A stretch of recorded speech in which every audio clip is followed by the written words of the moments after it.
Ramogi Jowuoth Jowuoth e paw ndeke ma Kisumu pod okwame paw ndege ma Kisumu kendo giyango ni gikia koda ka wuodhegi dhi chopo kare kata oyo. Ma en kaluore kod ng'anyo mar jotije ma Kenya Airport Authority ma Kisumu ma bende oko mariwore kod jowetegi ma paw ndeke ma Jomo Kenyatta International Airport. Mar ng'anyo ka koro gikwedo chiwo paw ndeke no ne kambi mar Adani Holdings.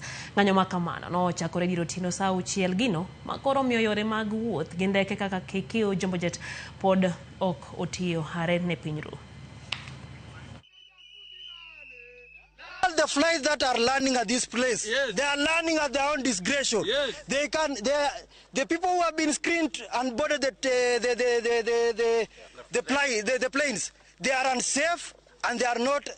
The people who have screened them are not certified enough to do that work. Yes. So we are telling you, fly at your own risk.